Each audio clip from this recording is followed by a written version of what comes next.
스위스 시계들이 판을 칠 때 나타난 미국 출신 시계 영웅. 영웅이라서 그런지 영화에도 500편이 넘게 출연한 무비스타 브랜드가 있습니다. 혹시나 브랜드는 몰라도 영화로 보면 모두가 할 텐데요. 세상의 모든 브랜딩 이야기, 오늘 들려드릴 브랜드는 해밀턴입니다.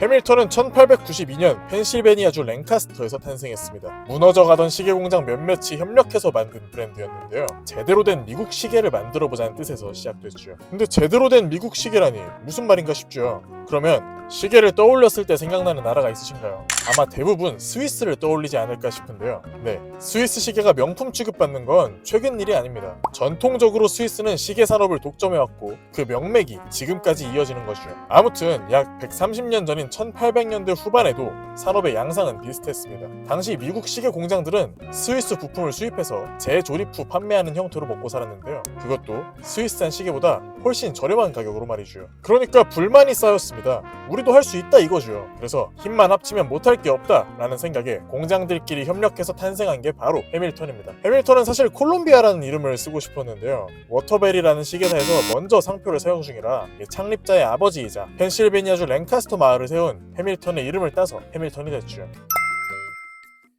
해밀턴은 산업혁명과 함께 발전했습니다. 당시엔 철도 산업이 점차 자리 잡고 있던 시기였는데요. 초창기 철도에는 시간적인 문제가 아주 커서 사고가 많았습니다. 그게 무슨 말이냐면 지금이야 시스템이 잘 갖춰져 있어서 기차가 언제 오는지 지하철이 몇 개 전에 있는지를 다 알 수 있죠. 그런데 이 옛날에는 기차가 언제 오는지를 대체 알 수가 없던 거예요. 시계가 다 틀렸거든요. 이 정확한 시계들은 다 스위스산 시계라 비쌌고 미국산 시계는 저렴하지만 성능이 별로였으니까 말이죠. 그래서 해밀턴은 철도 사고를 예방하기 위해 정확성에 몰두하게 됐고 정밀한 회중시계를 개발하게 됐죠. 그렇게 한동안 철도용 시계로 이름을 날리게 됩니다.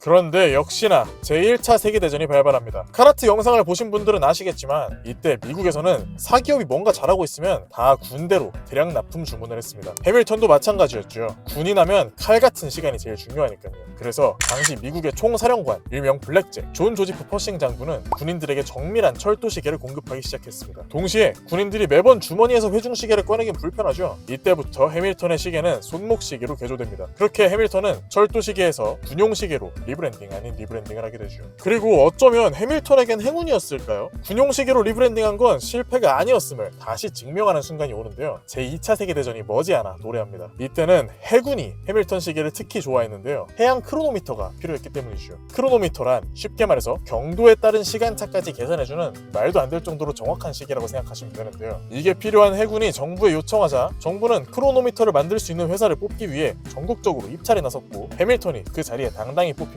그 기술력을 증명하게 됐죠. 그렇게 점차 미군을 넘어 미국의 대표 시계 브랜드로 자리 잡았습니다.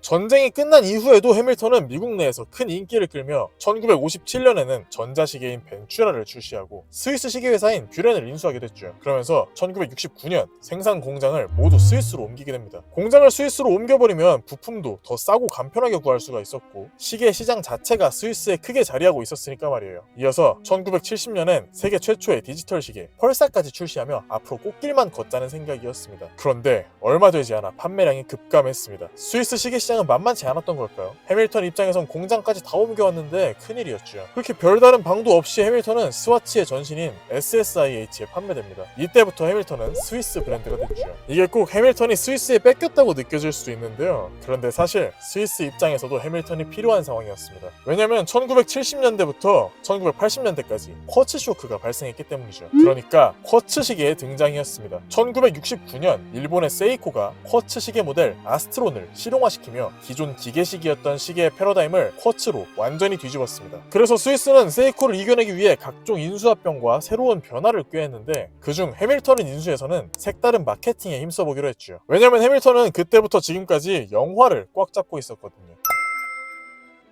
그러면 해밀턴은 어쩌다가 영화시계로 자리 잡았을까요? 그거 알아보기 위해서 잠깐 다시 전쟁 얘기로 돌아가 봐야 될 것 같은데요. 해밀턴은 미국을 대표하는 브랜드가 됐다고 했었죠. 동시에 군을 대표하는 브랜드로 자리 잡았다고도 했습니다. 그리고 당시엔 전쟁이 잦았던 시기라 전쟁 영화가 인기였는데요. 1932년 상하이 익스프레스에 하비 데이 역을 맡은 마를렌 디트리히가 해밀턴 시계를 차고 나오면서 시작을 끊었습니다. 그리고 1951년 2차 세계대전 영화 더 프로그맨에서 프랭클린 중위 역을 맡은 리차드 워드마크가 시계가 실제 전쟁을 고증하기 위해 해밀턴 시계를 착용했고요. 그렇게 해밀턴 시계는 조금씩 영화배우, 스타의 시계로 자리 잡았죠. 확실히 이미지는 초장에 잡아놓는 게 중요하죠. 이때부터 해밀턴은 영화 시계의 상징이 됩니다. 100년이 넘는 시간 동안 진주만, 다이아드, 스파이더맨, 마션, 테넷, 맨인 블랙 등 500편이 넘는 영화 속에 등장할 정도로 말이죠. 그리고 아시는 분들도 많죠. 인터스텔라의 시계도 해밀턴입니다. 주인공 쿠퍼가 딸 머피한테 남겨놓고 가는 이 시계는 나중에 5차원의 시공간을 넘나들던 쿠퍼가 머피에게 초침으로 모스부호 신호를 보내는 아주 중요한 역할을 했는데요. 인터스텔라는 국내에서도 1000만 관객을 돌파하는 등 크게 흥행했죠. 그래서 전 세계적으로도 이 쿠퍼가 찾던 시계 카키필드 머피를 실제 제품으로 출시해달라는 요청이 빗발치는 바람에 결국 영화가 개봉한 지 5년 뒤인 2019년 카키필드 머피를 실제 모델로 출시합니다. 그리고 비교적 최근작인 오펜하이머에서도 해밀턴이 등장했고요. 그렇게 해밀턴은 딴 건 몰라도 영화 마케팅 하나만큼은 다른 시계 누가 와도 뺨칠 만큼 영화에선 독보적인 지위를 가졌죠.